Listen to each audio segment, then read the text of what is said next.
Hello and welcome to another session of Under the Helmet with Jess, the professor of the Las Vegas Fury. And we are honored today to welcome Mike Tybeerious Bovine, the tight end of the Las Vegas Fury, also our offensive coordinator. I was telling Mike before we started this, I feel comfortable in front of a microphone, in front of a camera. I did it when I was teaching, but I felt kind of nervous doing this one because Mike's one of the originals, and he's got a long history and a rich legacy as a member of the SFL community. So first off, the first question I want to kind of ask you is tell us, a little bit about yourself, and the second part of that, tell us where this player name came from. No problem.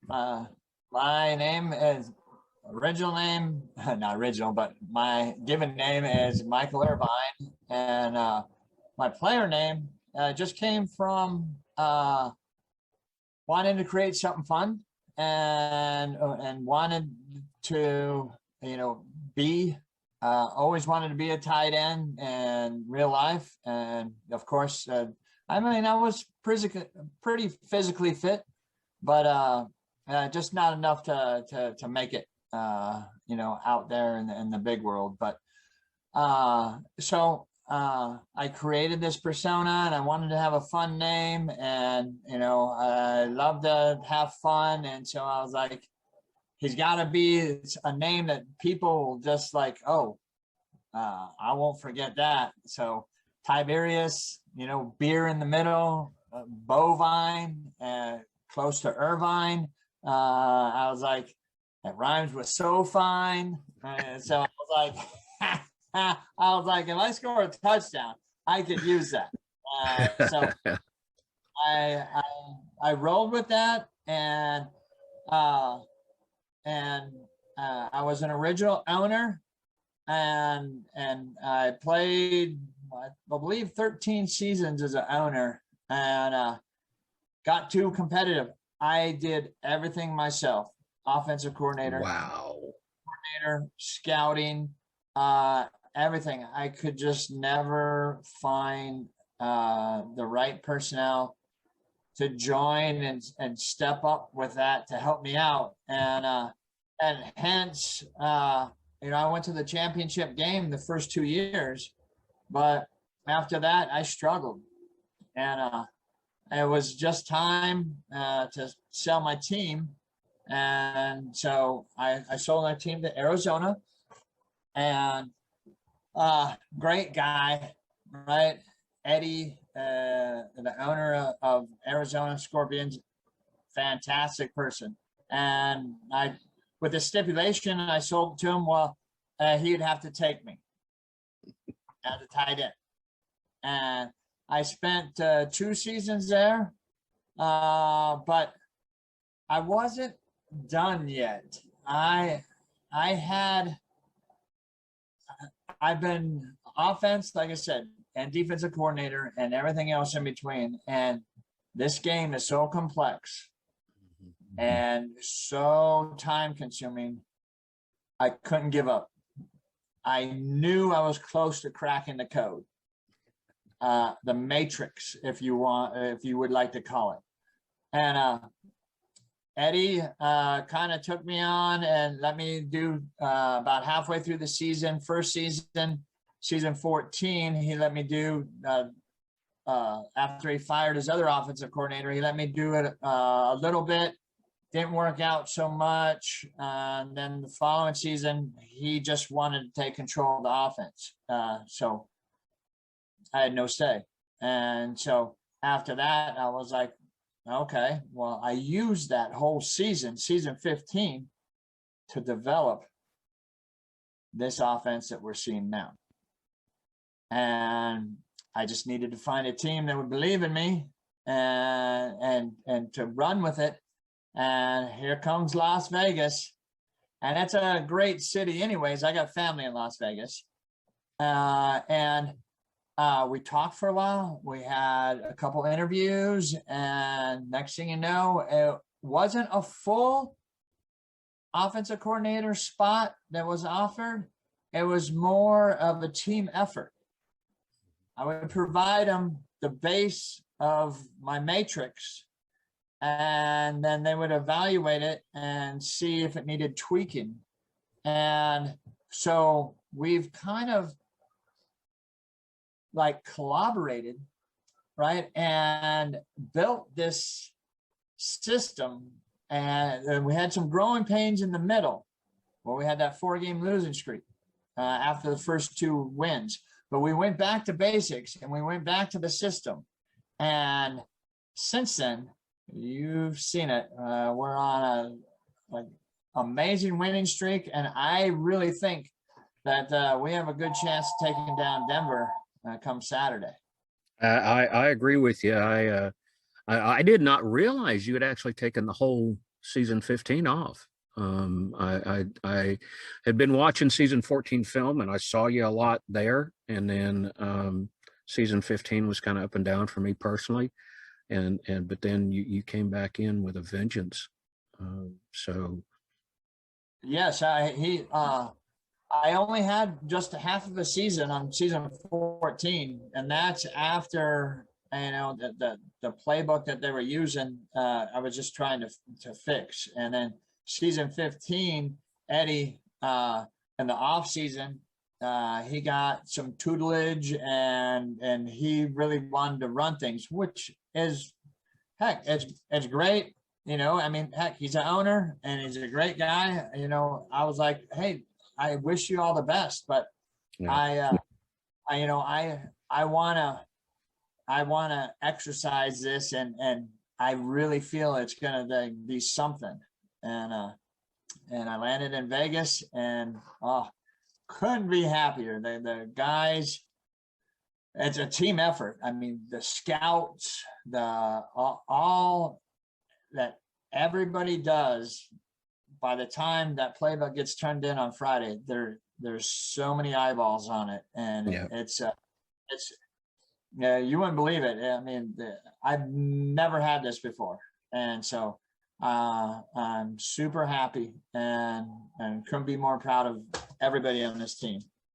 Well, there's 2 questions, one that came out of what you were saying, and one I guess I gotta ask the obvious. There's definitely a name of familiarity with your last name of Irvine. You know, can you kind of elaborate on that with the connection you have to our commissioner?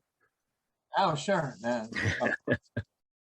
He's my son, and I've been with him. I've had a team even in the WAFL. Oh, wow. And I took over a team from a team that folded. And so I've been with his project and his development for basically 20 seasons now. He had 4 in the WAFL before he created the SFL. And his vision, his, commitment to excellence. I mean, he literally, works on this at 8 to 12 hours a day, making sure that everything comes out right, making sure broadcasts, stats guys, your broadcasters, the TV, everything comes out great, on Saturday and Sunday. There's so much that goes into it, and I couldn't be more proud of him. Well, it's I had the privilege earlier of actually talking to his mom, and it's very obvious that both of you are very proud of him, and you very well should be. He's as I said to her, y'all did a fantastic job raising that young man, and it shows. So hats off to you as from one father to another. Looking at my children, I'm very proud of everything they've done, and that kind of makes everything worth it when we see what they've become and how they've what they've done with their life, the choices they make. So that was, he's just a super nice guy, and it's one of the things I kind of look at. Says it's neat to get to know this young man. So, well, back to the SFL football side of things. One of the things you were saying, I was kind of curious about. You said that when you first started, you did everything. So how does it feel now to be? I mean, you're right. There is a huge collaboration that occurs with the Vegas playbook, with everything that goes on in our team. It's just a huge team effort. How does that feel compared to those first few seasons? You know, of you trying to do it all on your own, and obviously being successful the first two seasons. Well, the best part about it, it's a kind of a double-edged sword. You know, if I didn't have to do it by myself for 13 seasons, then I wouldn't learned as much as I've learned. I've saved every playbook, every defensive playbook, wow, playbook from season one, right, all the way up to now. And so I know this game, and I know its ins and its outs, and it still can mystify you. And that's the beauty of it, right? Nobody has, you know, some kind of magic key that's like, oh, I'm gonna win every time.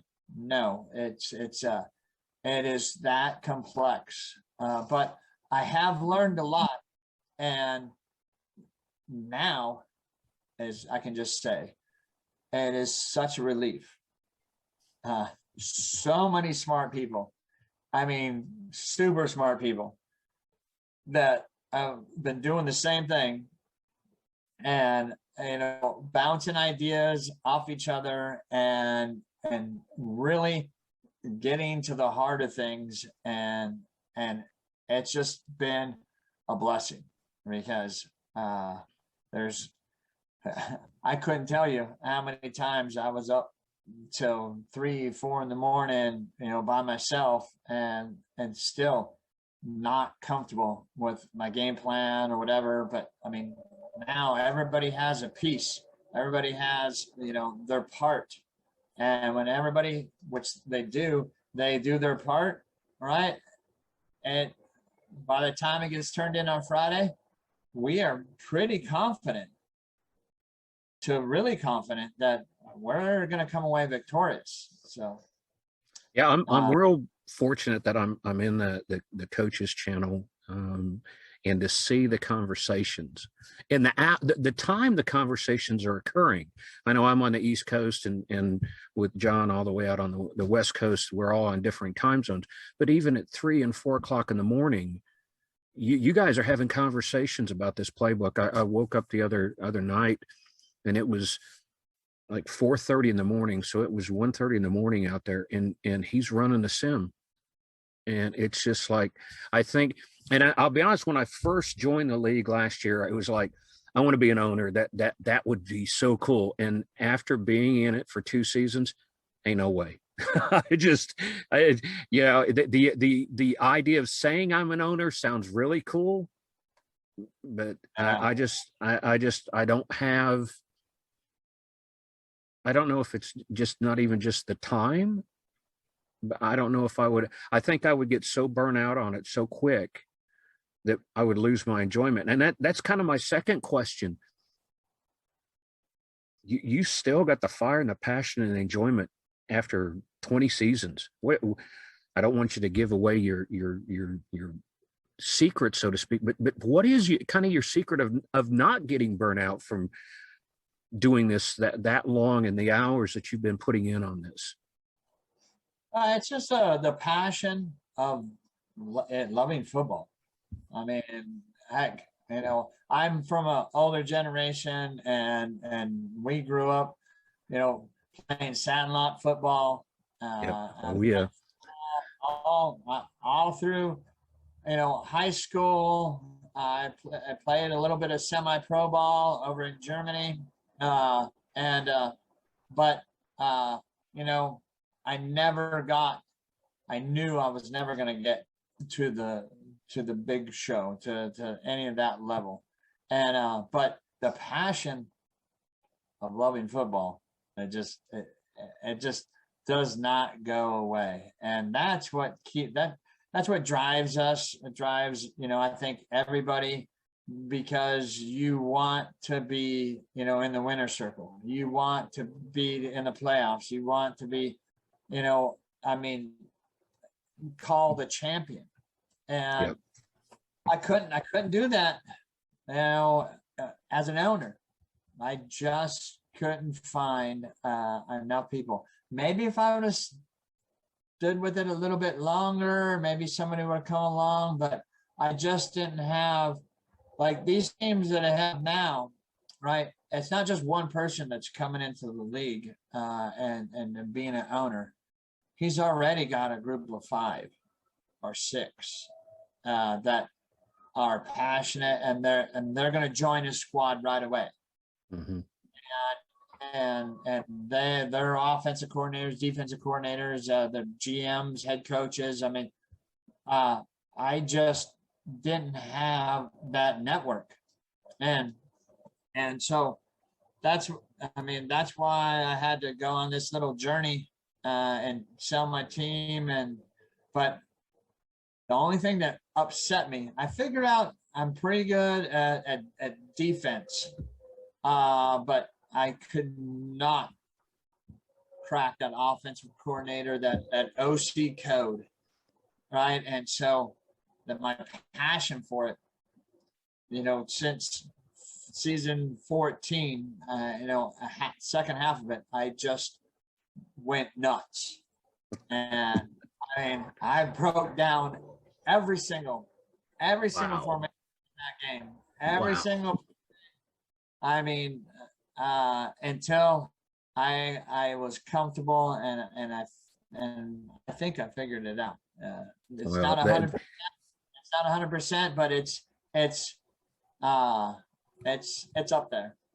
Well, the proof's in the pudding. I mean, what we've been able to do, what the turnaround, and I know, looking at Scott, our running back, I mean, the progressions and the changes in his build have had an impact. But he's running like a 5-6 season veteran, and this is his second season, and I think the impact that you've had, the influence you've had with the offensive side of things, it shows. I mean, even in our losses, we still, you saw what was going on there. And I think once again, it's kind of a testament to you to say, okay, I'm going to step back. I'm going to look at this, and to go from being in that position of an owner in a scout and an offensive coordinator, defensive coordinator, GM, doing all that, and then stepping back and saying, okay, I'm going to take this one piece of this, and I'm going to master it, and to come into a team like Vegas, who I stand corrected on some stuff, and I need to go back and correct this. I thought they had not made the playoffs. I found out they did their first season. They were 7-5. So that was the only other season they've had that's a winning season.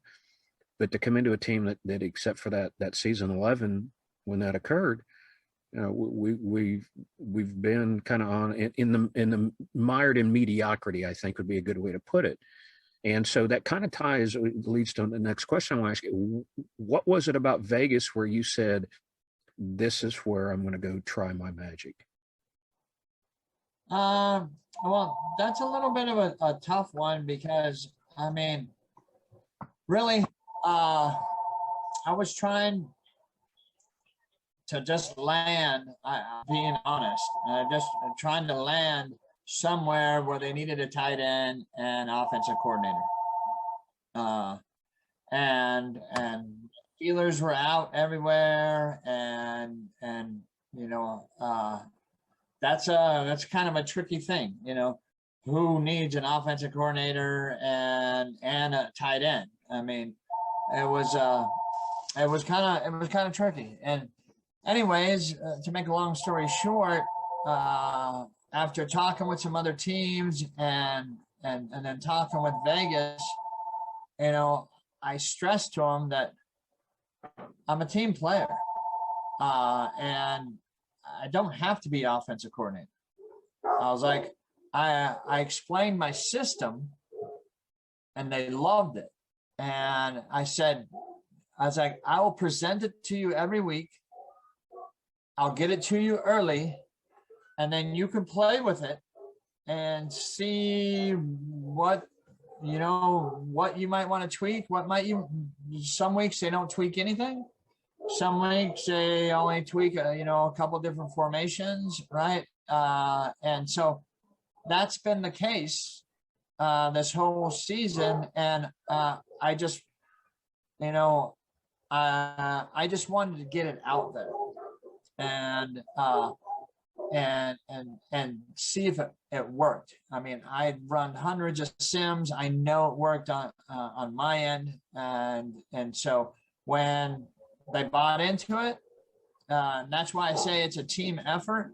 I present my findings, every week, and then, but in a couple days prior to turn-in, they can run a bunch of sims and they could basically put the cherry on top and see if it needs tweaking or is it as good as is. And that's been the case. So my hats go off that's why I say to everybody in the Vegas organization, because it's just not me pulling the marionette strings as OC, and it's a team, a whole bunch of eyeballs on it, and that's what makes it so special.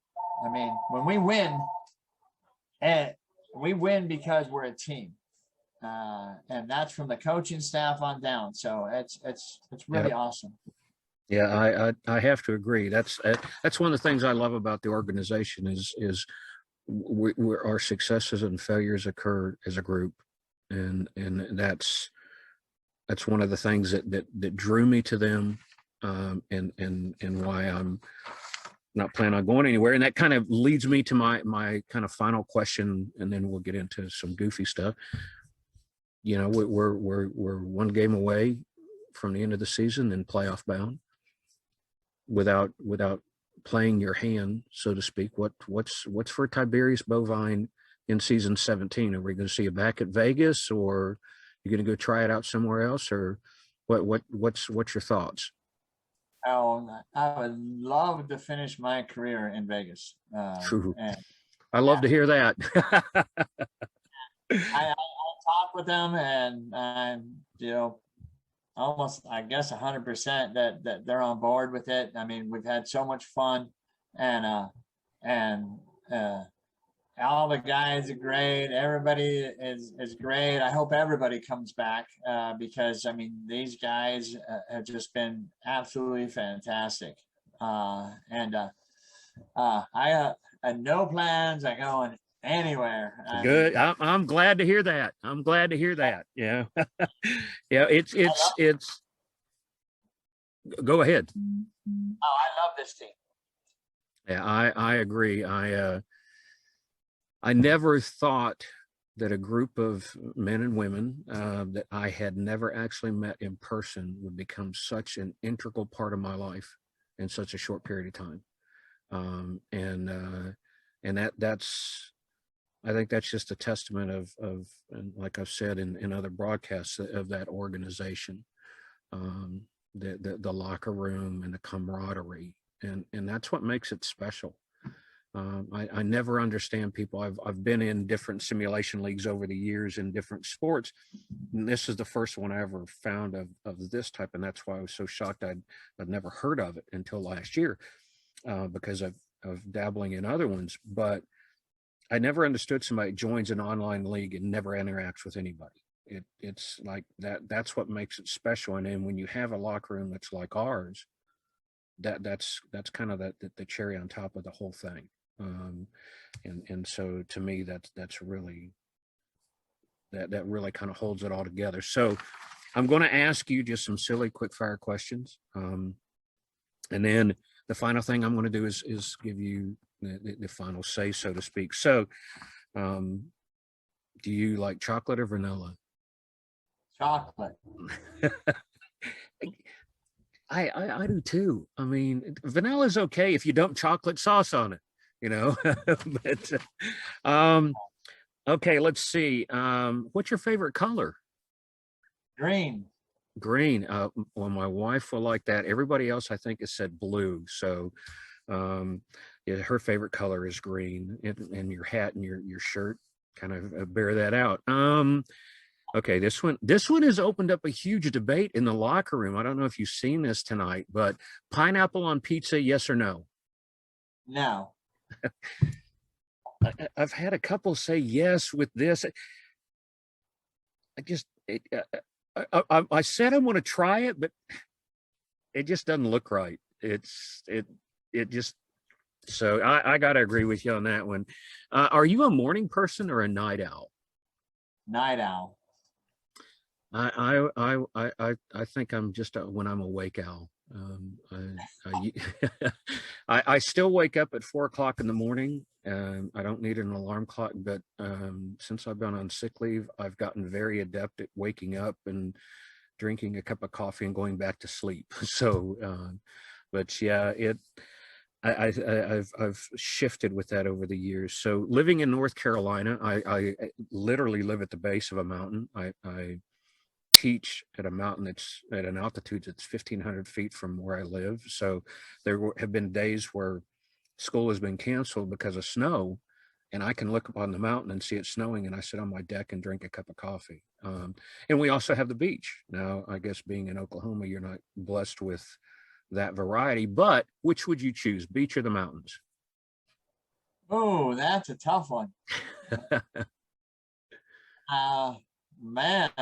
Well, overall, I would have to say mountains, but I love the beach too. Yeah, I I go to the mountains normally every day. And it's funny that the beach is 5 hours away, and my wife and I haven't been to the beach in 18 years.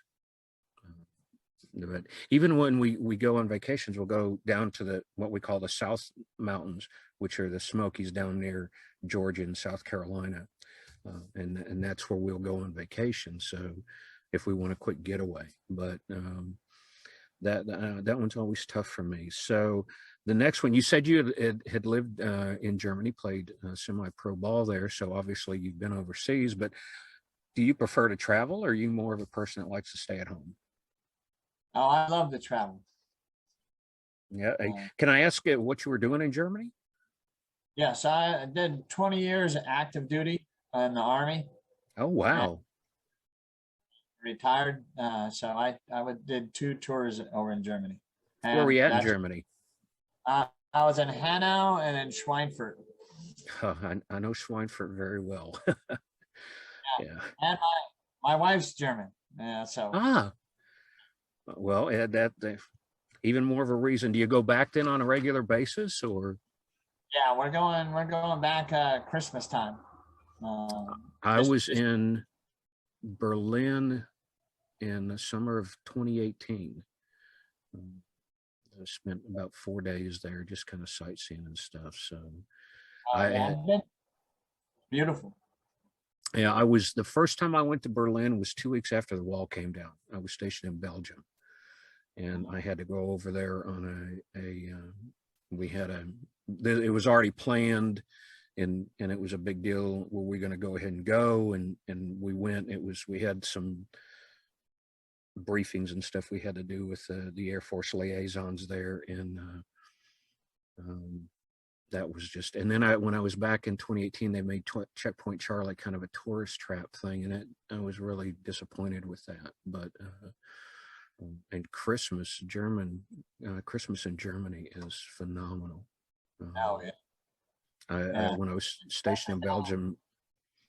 especially down Um, in yes, yes. I was going to say we went down to 2 Christmases. I took my family and we went down to Garmisch one year, and the other year we just went and kind of traveled through the Black Forest and stayed in little guest houses, and just the whole, I mean, kind of culture and everything is just unreal. So, with that said, the last thing I always like to do is give my guests the final word. So I'm going to kind of turn the floor and the microphone over to you. I guess thank you for having me on your show.